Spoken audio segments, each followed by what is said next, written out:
नमस्कार। सुरेन हिंदी क्लास में आप सभी का स्वागत है। ये एक पेपर है, ओल्ड पेपर है। आरपीएससी द्वारा आयोजित 2018 में लेक्चरर भर्ती हुई थी, उसमें हिंदी का ये पेपर है। और ये इसलिए हम कर रहे हैं क्योंकि जितनी भी अब एग्ज़ाम हो रहे हैं उन सब में रिपीट पर्सन जो है वो खूब आ रहे हैं और वो समझ में नहीं आ रहा है कि वो रिपीट किस तरह से हो रहे हैं।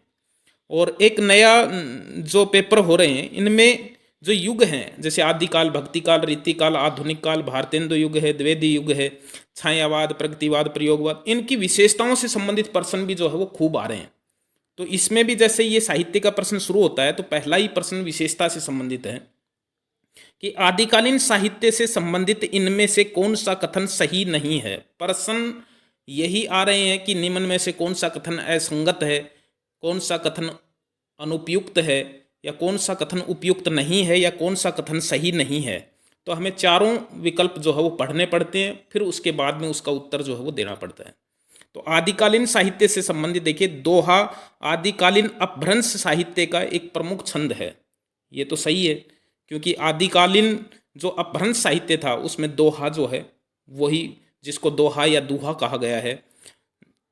दोहा कोश, दोहा कोशों और चर्या गीतों की भाषा शैली में कोई अंतर नहीं है।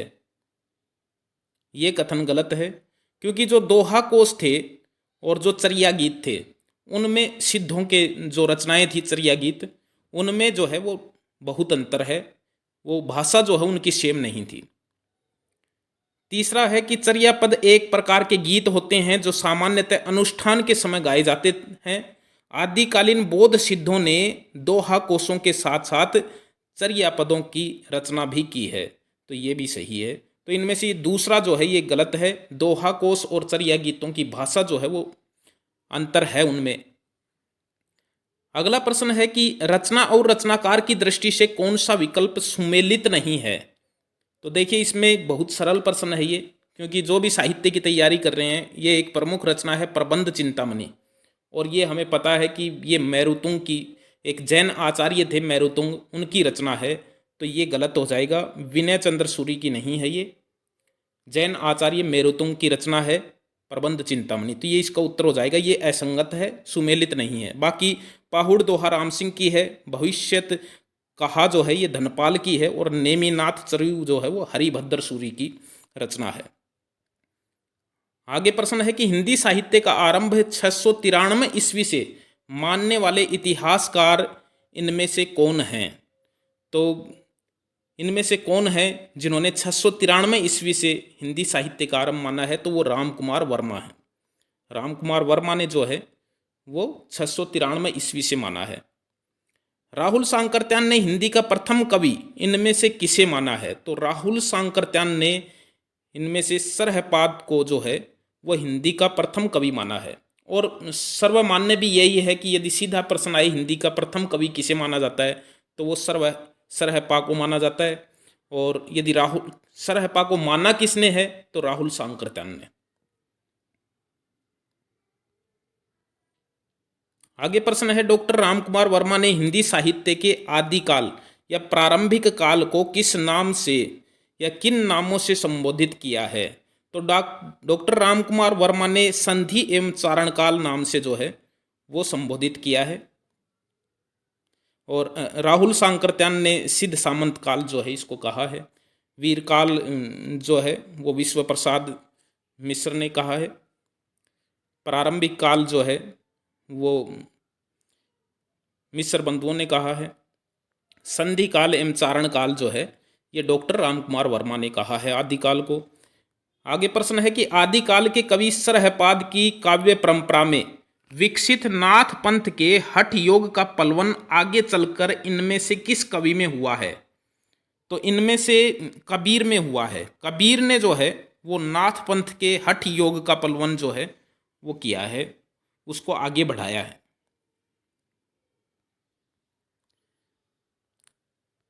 आगे प्रश्न है, ये कथन है, और आजकल कथन जो है वो खूब पूछे जाते हैं परीक्षाओं में। नए नए कथन जो है हिंदी साहित्य के जो इतिहास ग्रंथ हैं प्रारंभिक, उनमें से लिए जा रहे हैं। ये कथन है कि बौद्ध धर्म के सिद्धांतों में देश की बदलती हुई परिस्थितियों ने जिन नवीन भावनाओं की सृष्टि की उन्हीं के परिणाम स्वरूप सिद्ध साहित्य की रूपरेखा तैयार हुई। सिद्ध साहित्य के प्रादुर्भाव विषयक यह कथन इनमें से किसका है? तो ये एक महत्वपूर्ण कथन डॉक्टर रामकुमार वर्मा का है। डॉक्टर रामकुमार वर्मा का कथन है। अगला प्रश्न है, नागरी प्रचारणी सभा के से प्रकाशित पृथ्वीराज रासो के संस्करण को प्रामाणिक मानने वाले विद्वान इनमें से कौन हैं? तो प्रामाणिक मानने वाले विद्वान जो है वो इनमें से कर्नल टोड हैं। नागरी प्रचारणी सभा से प्रकाशित पृथ्वीराज रासो का जो संस्करण है उसको प्रामाणिक मानने वाला कर्नल टोड जो हैं, जिन्होंने राजस्थान का इतिहास लिखा है, वो कर्नल टोड जो है इन्होंने प्रामाणिक माना है। 64 का प्रश्न है कि भरतेश्वर बाहुबली रास इनमें से किस काव्य धारा का ग्रंथ है? तो भरतेश्वर बाहुबली रास जो है ये जैन साहित्य की रचना है। निम्नलिखित में से कौन सी रचना शिलांकित है? तो शिलांकित रचना राउलवेल है, कबीरोड़ा की रचना है राउलवेल, और ये एक शिलांकित रचना जो है वो मानी जाती है। आगे प्रश्न है, ये लाइन भी खूब आती है, कवितावली की लाइन जो है कि खेती न किसान को भिखारी को न भीख बली, बनिक को बनिज न चाकर को चाकरी। तुलसीदास की ये पंक्तियां किस रचना की हैं? तो ये कवितावली रचना की रचना है, ये खूब आती है ये प्रश्न भी। मध्यकालीन संत काव्य पर निम्नलिखित में से किसका प्रभाव नहीं है?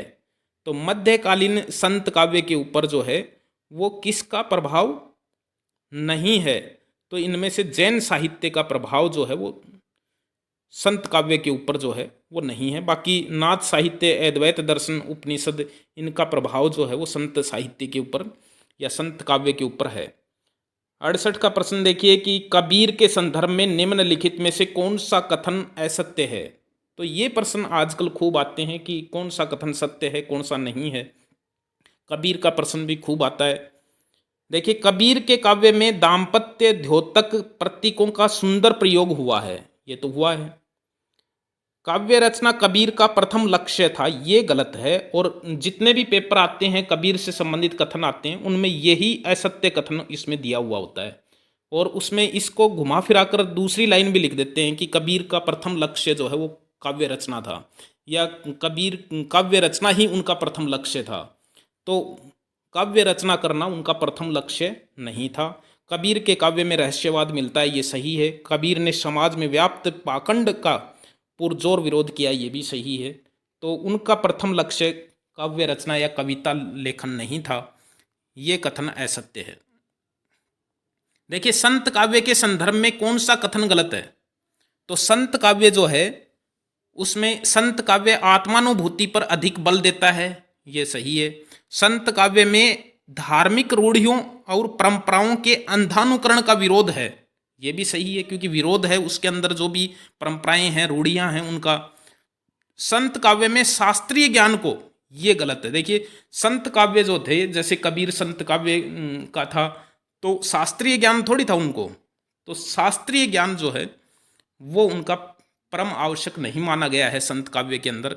संत काव्य की भाषा जन सामान्य की भाषा थी, ये भी सही है। तो इसमें गलत कथन ये है, तो उत्तर ये हो जाएगा, शास्त्रीय ज्ञान को परम आवश्यक संत काव्य में नहीं माना गया है। 70 का प्रश्न है इसमें कि सूफी प्रेमाख्यानक काव्य, सूफी प्रेमाख्यानक काव्य के संदर्भ में इनमें से कौन सा कथन असत्य है? तो इसमें से देखिए, आचार्य शुक्ल के अनुसार प्रेमाख्यानक काव्य में नायिका की अपेक्षा नायक के विरह को अधिक महत्व दिया गया है, ये शुक्ल के अनुसार है, ये सही बात है। सूफी काव्य अधिकांशतः मुक्तक काव्य में लिखे गए हैं, ये गलत है। ये जब भी सूफी काव्य से संबंधित कथन आएंगे कि इनमें से कौन सा कथन सही नहीं है, तो लगभग यही लाइन जो है उसका उत्तर होती है, क्योंकि इसमें 4 में से एक लाइन ये लिखी रहती है कि वो मुक्तक रूप में लिखा गया है, मुक्तक नहीं है। सूफी प्रेमाख्यानक काव्य जो हैं, सूफी काव्य जो है वो प्रबंध रचना के रूप में लिखे गए हैं, तो ये इसका उत्तर हो जाएगा, ये सत्य कथन नहीं है। सूफी काव्य में कथानक रूढ़ियों का प्रयोग मिलता है, ये सही है। सूफी काव्यों में ऐतिहासिक अनैतिहासिक पात्रों की गाथाओं के साथ साथ रचयिताओं की कल्पना शक्ति का भी का योग भी न्यूनाधिक मात्रा में रहा है, ये भी सही है। तो ये इसका उत्तर हो जाएगा। मुक्तक काव्य में नहीं लिखे गए सूफी काव्य। आगे प्रश्न है, निम्नलिखित में से कौन सा विकल्प रचनाकार की दृष्टि से गलत है? तो देखिए, मृगावती कुतुब्बन की रचना है, ये सही है। पद्मावत मलिक मोहम्मद जायसी की है। मधुमालती मंझन की है। और आखिरी कलाम जो है वो भी जायसी की रचना है, मुल्ला दाऊद की नहीं है। मुल्ला दाऊद की चंदायन रचना है। आखिरी कलाम जो है वो जायसी की रचना है। निम्नलिखित में से कौन सा कथन असत्य है? अब देखिए, निर्गुण भक्ति से संबंधित कथन आ गए कि कौन सा कथन जो है वो इसमें असत्य है। तो निर्गुण भक्ति में विश्वात्मा प्रभु के विश्वव्यापी अस्तित्व में आस्था प्रकट की गई है, ये तो सही है। निर्गुण भक्ति वर्ण व्यवस्था के पक्षधर नहीं थे, तो ये भी सही है, वर्ण व्यवस्था के पक्षधर नहीं थे निर्गुण भक्त जो भी हैं वो। निर्गुण भक्ति में लीला का महात्म्य है, ये गलत है। देखिए, लीला का महात्म्य जो है वो तो सगुण भक्ति में है, न कि निर्गुण भक्ति में। भाई, लीला गान जो है वो तो सगुण भक्ति में है, निर्गुण भक्ति में लीला का महात्म्य जो है वो नहीं है। तो ये कथन असत्य है, ये इसका आंसर हो जाएगा। निर्गुण भक्त सत्य के शोधक हैं, ये भी सही हो जाएगा। तो ये इसका उत्तर हो जाएगा, ये सही नहीं है, असत्य कथन है निर्गुण भक्ति से संबंधित। रचना और रचनाकार की दृष्टि में इनमें से कौन सा विकल्प गलत है? देखिए, बेली कृष्ण रुक्मणी री चतुर्भुजदास लिखा हुआ, ये गलत है, क्योंकि ये तो पृथ्वीराज राठौड़ की रचना है। राजस्थान के राठौड़ थे पृथ्वीराज राठौड़, उनकी रचना है बेली कृष्ण रुक्मणी। तो ये इसका उत्तर हो जाएगा। ध्यान मंजरी अग्रदास की है। भक्तमाल जो है वो नाभादास की है। और बर्वराम नायिका भेद रहीम की है। निम्नलिखित में से कौन से कवि अष्टछाप के नहीं हैं? तो अष्टछाप के कवि जो है वो इनमें से कौन से नहीं है? तो इनमें से दामोदर दास जो है वो अष्टछाप का कवि नहीं है। अष्टछाप आपको याद रहना चाहिए, 1565 में इसकी स्थापना हुई थी और आचार्य विट्ठल दास ने इसकी स्थापना की थी। अपने पिता वल्लभाचार्य और विट्ठल दास अपने 4 शिष्यों की आशीर्वाद की छाप लगाकर अष्टछाप की स्थापना की थी 1565 में। और उस अष्टछाप के 8 प्रमुख कवि कौन हैं वो याद रहना चाहिए, हर परीक्षा में प्रश्न आता है। कृष्णदास थे, कुंभन दास थे, छीत स्वामी थे, चतुर्भुज दास थे, और परमानंद दास थे, सूरदास थे, नंददास थे, और गोविंद स्वामी थे। गोविंद दास कह सकते हैं।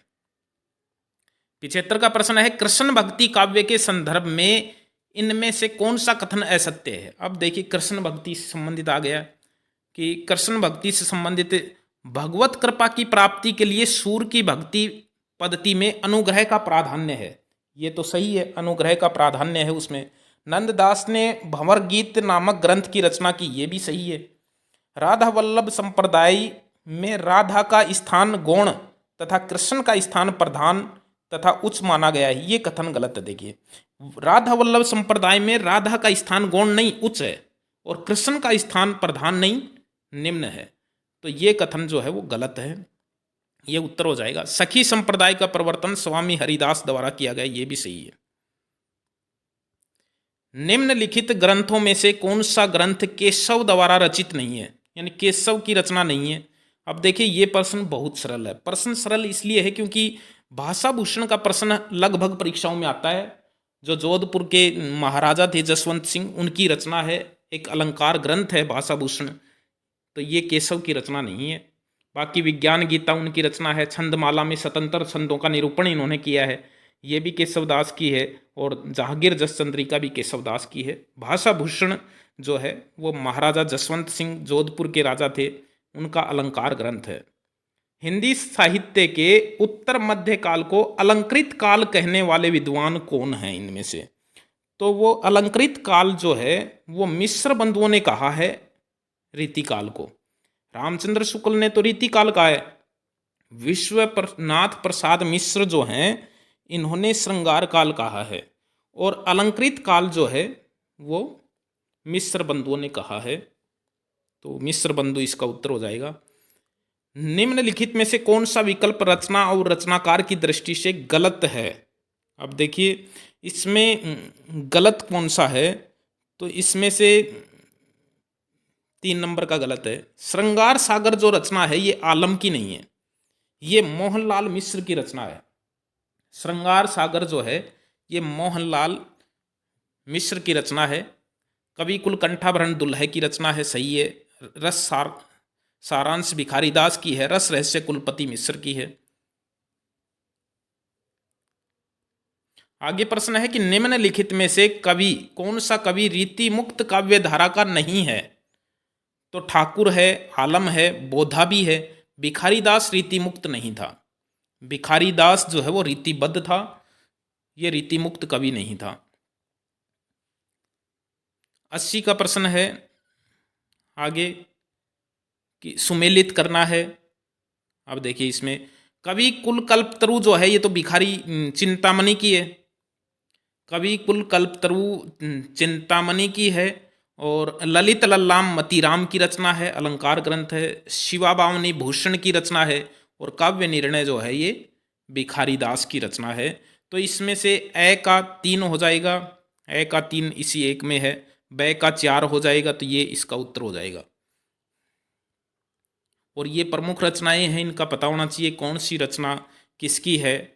अधिकतर प्रश्न हर बार इन रचनाओं के प्रश्न आते हैं। रीति मुक्त कवियों के संदर्भ में इनमें से कौन सा कथन गलत है? तो रीति मुक्त कवियों के संदर्भ में कथन गलत कौन सा है? तो इनमें देखिए कि रीति मुक्त कवियों के प्रेम वर्णन में विरह व्यथा प्रधान है, ये तो सही है, क्योंकि रीति काल में जो प्रेम वर्णन है उनमें विरह व्यथा जो है वो प्रधान है। रीति मुक्त कवियों ने प्राचीन काव्य परंपरा को बड़ी गहराई से ग्रहण किया है, ये गलत है, ये कथन ही गलत है, ये इसका उत्तर हो जाएगा। क्योंकि रीति मुक्त कवियों ने जो है वो प्राचीन काव्य परंपरा को ग्रहण नहीं किया है। रीति मुक्त कवियों में रीतिबद्ध कवियों जैसी इंद्रिय वासना नहीं है, ये भी सही है। रीति मुक्त काव्य में कवियों की प्रेमानुभूति को आत्माभिव्यक्ति की शैली में स्थान दिया है, ये भी सही है। ये कथन गलत है, ये उत्तर हो जाएगा। रीतिकाल के कवि रसलीन का लिखा ग्रंथ इनमें से कौन सा है? देखिए रसलीन के 2 ग्रंथ लिखे हुए हैं, रस प्रबोध और अंग दर्पण। ये दोनों ही महत्वपूर्ण हैं, कवि रसलीन के हैं। और रस रत्नाकर जो है ये रचना तो सुरति मिश्र की है, जो कि रीतिकालीन ही कवि था। और यमुना लहरी जो है ये भी ग्वाल कवि की रचना है। और ब्रज विलास जो है ये ब्रजवासी दास कवि था, उसकी रचना है। तो अंग दर्पण जो है वो रसलीन की रचना है। इनमें से कवि देव का लिखा ग्रंथ कौन सा नहीं है? तो देव का तो देखिए, देव का भाव विलास देव का है, भवानी विलास देव का है, रस विलास देव का है। और विष्णु विलास जो है ये बहुत ही एक अच्छी रचना है, जो कि लाल कवि की है। लाल कवि की रचना है विष्णु विलास। इसका सीधा प्रश्न भी आया हुआ है यूजीसी नेट में कि विष्णु विलास के रचयिता कौन है? तो लाल कवि इसके रचयिता हैं। निम्नलिखित कवियों में से ओरछा नरेश दरबारी कवि, मंत्र गुरु और मंत्री कौन थे? तो ओरछा नरेश के तो कौन थे? ओरछा नरेश जो हैं इसके केशवदास थे। ओरछा नरेश के केशवदास जो है वो दरबारी कवि थे। निम्नलिखित में से रचनाकार और रचना की दृष्टि से कौन सा विकल्प गलत है? तो इसमें देखिए कि कौन सा विकल्प गलत है। तो सुरेंद्र वर्मा का 8वां सर्ग है, ये तो सही है। भीष्म साहनी का हानूस भी सही है। और शंकर शेष का एक और द्रोणाचार्य, ये भी सही है। धर्मवीर भारती का अंधा कुआं ये गलत है। ये देखिए ये नाटक हैं ये सभी, और इसमें अंधा कुआं जो नाटक है ये 1955 में लिखा गया था। लक्ष्मी नारायण लाल का लिखा हुआ एक बहुत ही अच्छा नाटक है, और इसका प्रश्न आता है 1955 में लिखा गया था।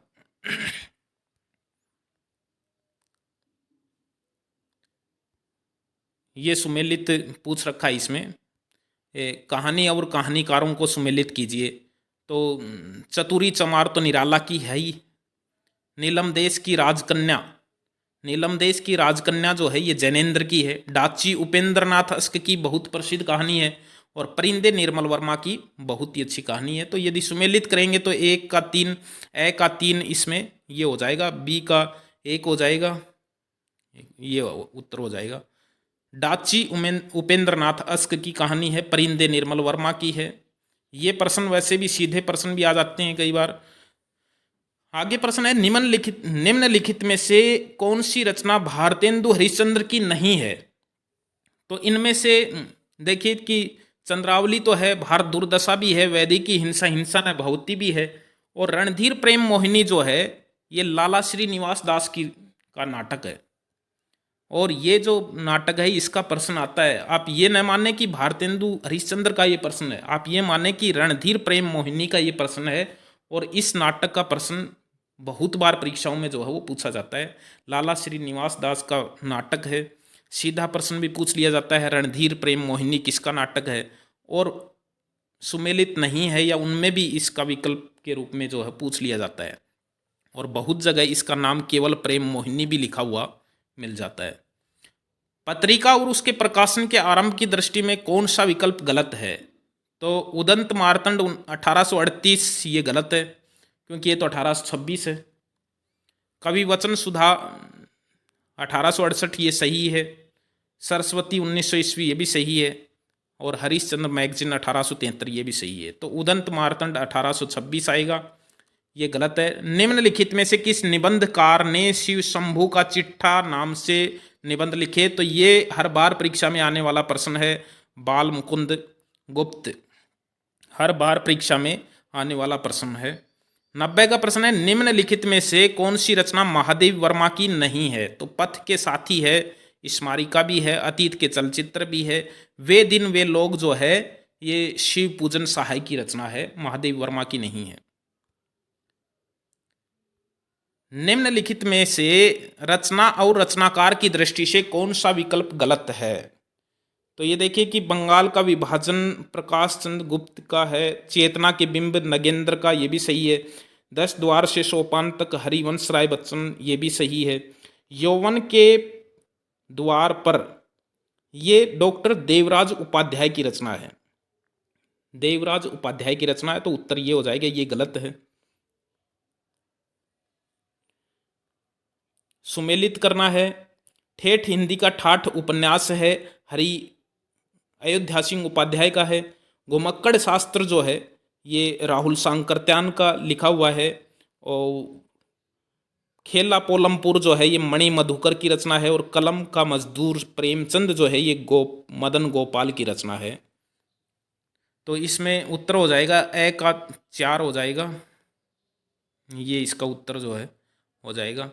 ये सुमेलित करना है, सुमेलित करना देखिए बहुत ये देखा, साहित्य जन समूह के विकास का हृदय है, ये बालकृष्ण भट्ट की का निबंध है। मेरे राम का मुकुट भीग रहा है, ये विद्यानिवास मिश्र का निबंध है। प्रिया नीलकंठी कुबेरनाथ राय का निबंध है। नाखून क्यों बढ़ते हैं हजारी प्रसाद द्विवेदी का निबंध है। 94 का है, इनमें से कौन सा गद्यकार भारतेंदु युग का नहीं है? तो भारतेंदु युग का कौन सा नहीं है? तो जगदीश चंद्र माथुर जो है ये भारतेंदु युग का नहीं है। बहुत ही अच्छा प्रश्न है। आगे, नागरी प्रचारिणी सभा काशी के संबंध में कौन सा कथन सही नहीं है? तो ये हमें पूरा पढ़ लेना चाहिए नागरी प्रचारिणी सभा को, क्योंकि इसका प्रश्न जो है आजकल, पहले तो आता था भाई इसकी स्थापना कब हुई, किसने की, आजकल इससे संबंधित कथन के प्रश्न आने लग गए। क्यों इसकी स्थापना 1893 में हुई, ये तो सही है। आचार्य रामचंद्र शुक्ल इसके संस्थापक हैं, ये गलत है। देखिए आचार्य रामचंद्र शुक्ल नहीं है, इसके संस्थापक हैं, 3 संस्थापकों में नाम आता है इनका, बाबू श्याम सुंदर दास, राम नारायण मिश्र और शिव कुमार सिंह, ये 3 नाम इसके संस्थापकों में आते हैं। ये याद रखना चाहिए। प्रश्न ऐसे भी आ सकता है कि निम्न में से कौन इसका संस्थापक नहीं है? तो बाबू श्याम सुंदर दास इसका संस्थापक है, राम नारायण मिश्र इसका संस्थापक है, और शिव कुमार सिंह भी इसका संस्थापक है। और एक प्रश्न ये भी आता है कि नागरी प्रचारिणी सभा काशी जो है इसके प्रथम सभाध्यक्ष कौन थे, यानी प्रथम अध्यक्ष कौन थे? तो वो राधा कृष्ण दास थे। ये आपको पूरा, हस्तलिखित ग्रंथों की खोज करना भी इसका एक उद्देश्य है। और हिंदी शब्द सागर, हिंदी साहित्य का वृहत इतिहास और हिंदी विश्वकोश इसके प्रमुख प्रकाशन है। तो इसमें ये उत्तर हो जाएगा इसका, ये इसके संस्थापक नहीं थे शुक्ल। द्विवेदी युगीन कविता के संदर्भ में इनमें से कौन सा कथन गलत है? अब देखिए इनमें से कौन सा कथन जो है वो गलत है। तो इनमें से द्विवेदी युगीन कविता में राष्ट्रीयता का अभाव है, ये गलत है। देखिए पहली लाइन देख, राष्ट्रीयता का अभाव, अभाव नहीं था द्विवेदी युग में। बाकी ये सही है ये कथन। द्विवेदी युगीन काव्य में नीति और आदर्श की प्रधानता है, ये सही है। द्विवेदी युगीन काव्य में वर्ण विषयों का विस्तार हुआ है और द्विवेदी युगीन काव्य में सभी काव्य रूपों का प्रयोग हुआ है। तो ये इसका उत्तर हो जाएगा राष्ट्रीयता का अभाव, ये गलत कथन है। प्रश्न है कि किस विकल्प में रचना और उसका प्रकाशन वर्ष सही नहीं है? तो प्रकाशन वर्ष जो है वो किसका सही नहीं है, ये तो गलत विकल्प दे रखा है। मैं बता दूं आपको, ये आरपीएससी ने इस प्रश्न को डिलीट किया है। बाकी इसमें यदि हम उत्तर माने तो इसमें ये जो है ये गलत हो जाएगा, क्योंकि कामायनी का प्रकाशन 1938 नहीं है, 35 लिखा मिलता है, कुछ जगह 36 भी लिखा मिलता है, 38 नहीं है। हालांकि इस प्रश्न को ही डिलीट जो है वो माना है आरपीएससी ने। 98 का प्रश्न है, छायावाद के संदर्भ में कौन सा कथन असत्य है?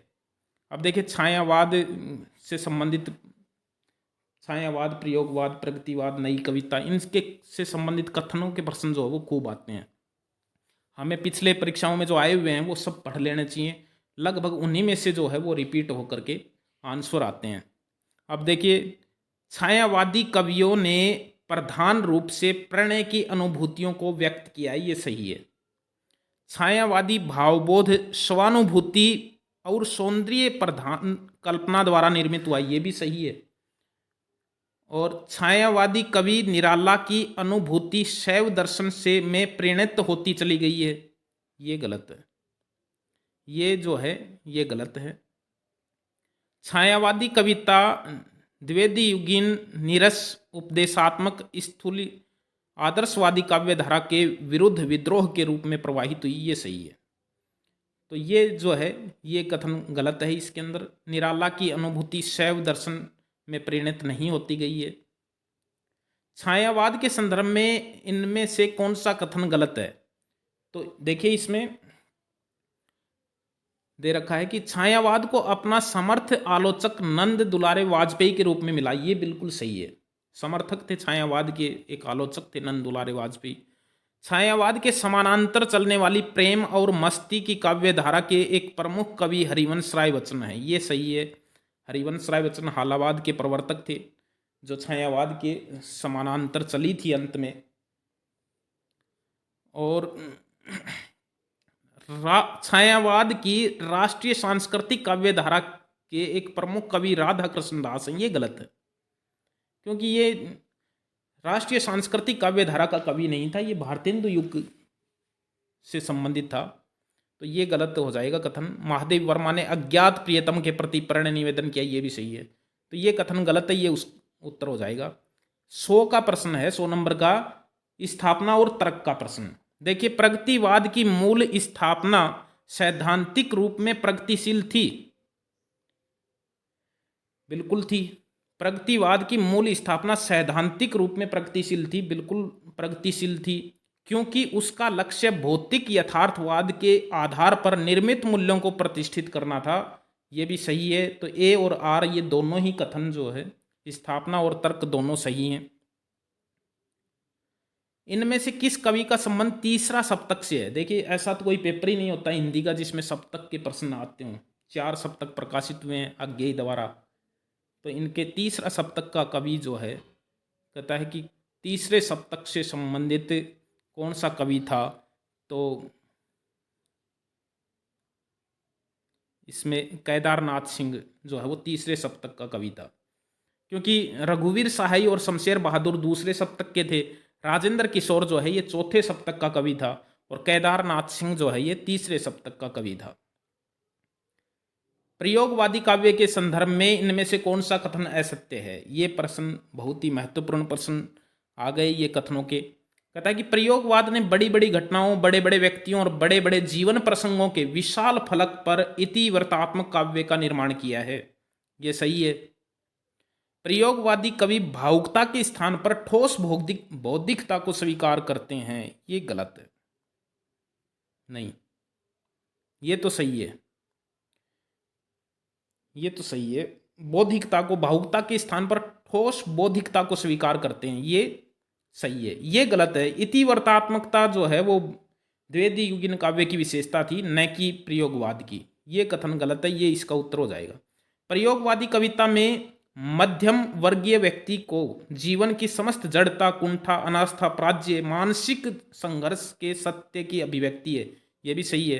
प्रयोगवाद नाम उन कवियों के लिए रूढ़ हो गया है जो तार सप्तक के माध्यम से 1943 में प्रकाशन जगत में आई। ये भी सही है। तो ये कथन असत्य है। इतिवर्तात्मकता काव्य का निर्माण जो है वो द्विवेदी युगीन की विशेषता थी। शब्द शक्ति के संदर्भ में ये कथन देखिए, शब्द शक्ति के संबंध में इनमें से कौन सा कथन सही नहीं है? तो शब्द शक्ति के संदर्भ में शब्द की शक्ति उसके अंतर्निहित अर्थ को व्यक्त करने का व्यापार है, ये सही है। अभिधा शब्द शक्ति के द्वारा 3 प्रकार के शब्दों रूढ़, यौगिक, योग रूढ़ का अर्थ बोध होता है, ये भी सही है। मम्मट ने शब्द शक्ति के लिए शक्ति और विश्वनाथ ने व्यापार शब्द का प्रयोग किया है, ये कथन गलत है। ये कथन जो है वो इसमें गलत है। मम्मट ने शब्द शक्ति के लिए व्यापार और विश्वनाथ ने शक्ति शब्द का प्रयोग किया, उल्टा लिख दिया इसमें, ये कथन गलत है।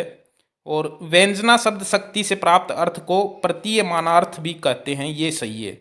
ये कथन गलत है, ये इसका उत्तर हो जाएगा। 104 का प्रश्न है कि चक्रही दिग्गज डोल मही गिरी लोल सागर खर भरे, कि इसमें कौन सा काव्य गुण है इन पंक्तियों के अंदर? तो इन पंक्तियों के अंदर जो है वो माधुर्य गुण है, माधुर्य गुण है। ये भी कई बार रिपीट हो जाती है, ध्यान में रखना। सुब्रन को ढूंढत फिर कवि कामी अरुचोर, तो इसमें सबको पता है श्लेष अलंकार की ये पंक्तियां हैं। और आगे ये प्रश्न है कि दृग ऊर्जत टूटत कुटुंब, यानी नेत्रों के उलझने से परिवार टूट जाते हैं, तो ये क्या है? ये तो असंगति है। 106 में असंगति है, क्योंकि भाई उलझते तो नेत्र हैं, परिवार कैसे टूटते हैं? तो असंगति अलंकार का उदाहरण है ये। निम्नलिखित में से कौन सा कथन गलत है? तो इनमें से कौन सा कथन जो है वो गलत है? कुंडलिया छंद सोरठा और रोला के मेल से बनाया, ये गलत है। इसमें ये दोहा और रोला के मेल से बनता है कुंडलिया, तो इसलिए ये सोरठा शब्द जो है ये गलत लिख दिया यहाँ पर। बाकी ये तीनों सही हैं। दोहा छंद में विषम चरण में 13 और सम चरण में 11 मात्राएं होती हैं। द्रुत विलंबित छंद में प्रत्येक चरण में 12 वर्ण और न भय भय र का क्रम होता है। गीतिका छंद के प्रत्येक चरण में 26 मात्राएं होती हैं, ये सही है। ये गलत है।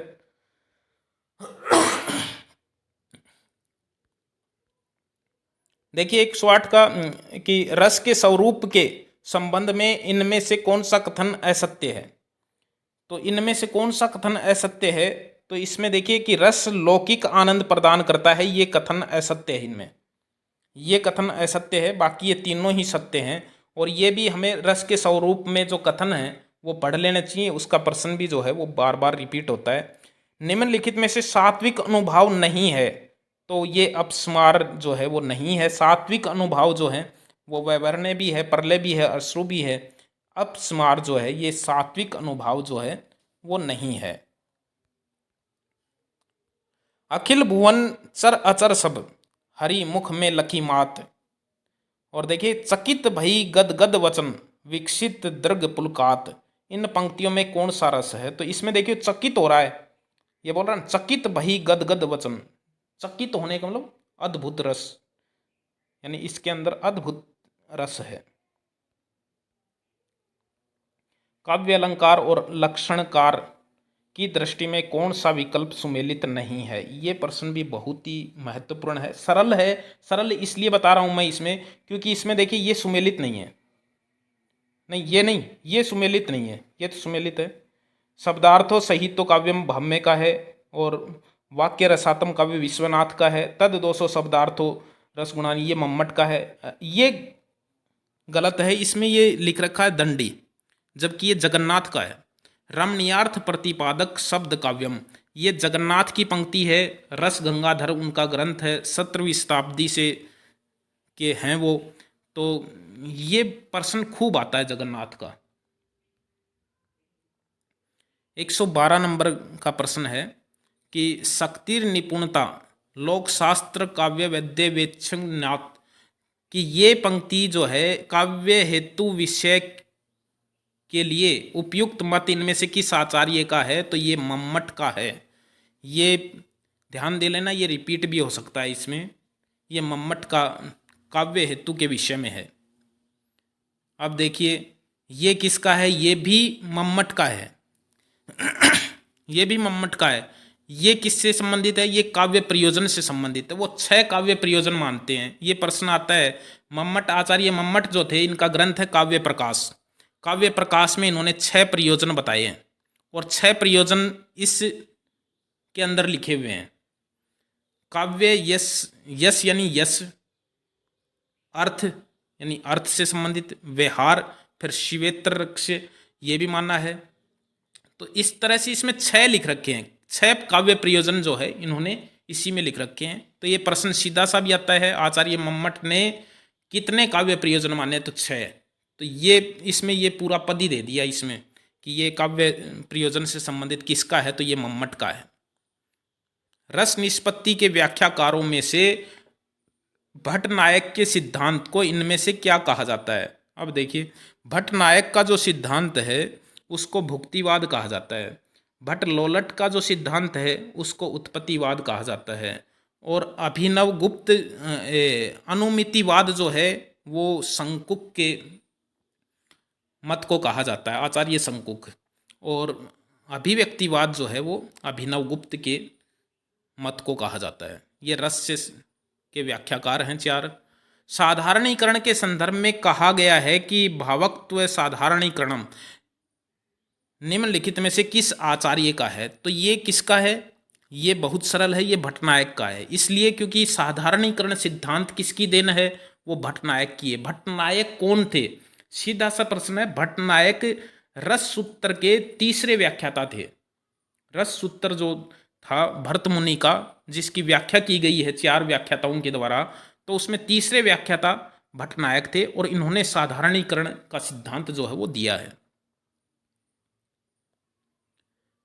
काव्यस्य आत्मा ध्वनिरिति बुद्धर, यानी यह कथन इनमें से किस आचार्य का है। अब देखिए इसमें किसका है, आनंदवर्धन का है। क्योंकि ध्वनि सिद्धांत किसका है, ध्वनि सिद्धांत आनंदवर्धन का है। ध्वनि सिद्धांत में ध्वनि को आत्मा किसने माना, आनंदवर्धन ने माना है। तो आनंदवर्धन का हो गया ये कथन। 9वीं शताब्दी से संबंध है इनका। ध्वन्यालोक इनका ग्रंथ है, उसी में ध्वनि सिद्धांत इन्होंने दिया है। ध्वनि को काव्य की आत्मा माना है। और इसमें ये देखिए आचार्य कुंतक ने निम्नलिखित में से वक्रोक्ति का एक भेद नहीं माना। ये प्रश्न तो ये तो रट लेना चाहिए कि आचार्य कुंतक वक्रोक्ति सिद्धांत के प्रवर्तक हैं। वक्रोक्ति जीवितम इनका ग्रंथ है। और आचार्य कुंतक ने 6 भेद माने हैं वक्रोक्ति के। तो ये प्रश्न आता है कि निम्न में से कौन सा इसका भेद नहीं है, तो कल्पना वक्रता इसका भेद नहीं है। कल्पना वक्रता इसका भेद नहीं है। पद पूर्वार्ध है, पद परार्ध भी है, वर्ण विन्यास वक्रता भी है, प्रबंध वक्रता भी है, वाक्य वक्रता भी है, प्रकरण वक्रता भी है। तो ये 6 भेद इसके बताए हैं इन्होंने वक्रोक्ति के। सीधा प्रश्न भी आया हुआ है, वक्रोक्ति के कितने भेद बताए हैं, 6 भेद बताए हैं, निम्न में से कौन सा नहीं है। ये प्रश्न तो बहुत बार आते हैं। इनमें से अरस्तु के अनुकरण सिद्धांत से संबंधित कौन सा कथन सही नहीं है। अरस्तु का अनुकरण सिद्धांत जो है उससे संबंधित, देखिए ये प्रश्न कितना सरल है। इसका उत्तर कौन सा है, इसका उत्तर ये है। क्यों, क्योंकि इसमें लिखा हुआ है अनुकरण के संबंध में प्लेटो और अरस्तु के मत में कोई अंतर नहीं है। अंतर है, प्लेटो और अरस्तु दोनों का ही अनुकरण सिद्धांत है। और दोनों का अनुकरण सिद्धांत अलग अलग इसीलिए तो है कि विचार अलग अलग हैं दोनों के। तो इसलिए ये सही नहीं है, क्योंकि इसमें लिखा हुआ मत में कोई अंतर नहीं है, अंतर है दोनों के मत में। और जितनी बार ये प्रश्न आता है विकल्प में यही लाइन आती है, यही इसका उत्तर होती है। अनुकरण का अभिप्राय भावपरक अनुकरण से है, न कि यथार्थ वस्तु प्रत्यंकन से है। ये सही है। अनुकरण में आदर्श तत्व का समावेश भी होगा, वह सुंदर और आनंददायी भी होगा, ये भी सही है। और व्यष्टि से संबद्ध होते हुए भी वह समष्टिगत सत्य का प्रतिपादन करेगा। तो ये अनुकरण से संबंधित है, अरस्तु के अनुकरण से संबंधित, ये सही नहीं है। ये देखिए औदात्य सिद्धांत लॉन्जाइन्स का है और पेरी इप्सुस उनका ग्रंथ है। ये देखिए लॉन्जाइन्स के प्रसिद्ध ग्रंथ का नाम पेरी इप्सुस है, ऑन द सबलाइन अंग्रेजी नाम है जिसका। और बालेयता औदात्य का आवश्यक तत्व है, ये कथन गलत है। ये इसलिए है क्योंकि बालेयता का अर्थ है बचकानापन, और ये औदात्य का आवश्यक तत्व नहीं है बल्कि औदात्य का अवरोधक तत्व है। 3 अवरोधक तत्व माने उन्होंने, जिसमें ये एक है। तो ये औदात्य का आवश्यक तत्व नहीं है, ये अवरोधक तत्व है। भावावेश की तीव्रता औदात्य का आवश्यक तत्व या अंतरंग पक्ष है, ये सही है। गरिमा में रचना विधान औदात्य का महत्वपूर्ण तत्व है, ये भी सही है। तो ये इसका उत्तर हो जाएगा। अंतिम प्रश्न है, कार्ल मार्क्स और उनके विचारों के बारे में इनमें से कौन सा कथन असत्य है। अब देखिए असत्य कथन कौन सा है। मार्क्स के अनुसार श्रम और वर्ग संघर्ष काव्य की मूल प्रेरणाएं हैं, ये तो सही है। मार्क्स ने सर्जन की प्रक्रिया में सौंदर्य की भावना को कुछ भी महत्व नहीं दिया है, ये गलत है। देखिए सौंदर्य, सर्जन की प्रक्रिया में सौंदर्य की भावना को कुछ भी महत्व नहीं दिया है, तो ये बात जो है वो गलत है। अधिकतर जो कथन आते हैं, उनके प्रश्न आते हैं, उनमें कुछ लाइन ऐसी लिख दी जाती हैं कि उसमें किसी एक चीज पर बहुत जोर दे दिया जाता है, तो निश्चित रूप से वही उसका उत्तर होता है। मार्क्स दुनिया के सब मनुष्यों में 2 वर्ग मानते हैं, शोषक और शोषित वर्ग, ये तो सही है। मार्क्स का काव्य उद्देश्य क्रांति को प्रोत्साहित करना मानते हैं, ये भी सही है। तो ये कथन गलत है क्योंकि सौंदर्य की भावना को कुछ भी महत्व नहीं दिया, नहीं दिया है। सौंदर्य की भावना को महत्व भी उन्होंने काव्य सर्जन के अंदर दिया है, तो ये कथन गलत है। ये 120 प्रश्न थे। अच्छे लगे हैं तो आप चैनल को सब्सक्राइब करें यदि नए हैं तो। और ये बात पहले बोलनी चाहिए मुझे, लेकिन मैं भूल जाता हूँ। और आप इसको शेयर भी कीजिए दोस्तों में। बहुत ही ये प्रश्न लगभग रिपीट होने वाले प्रश्न हैं। हम फिर मिलेंगे किसी अच्छे पेपर के साथ, अच्छे प्रश्नों के साथ। तब तक के लिए बाय।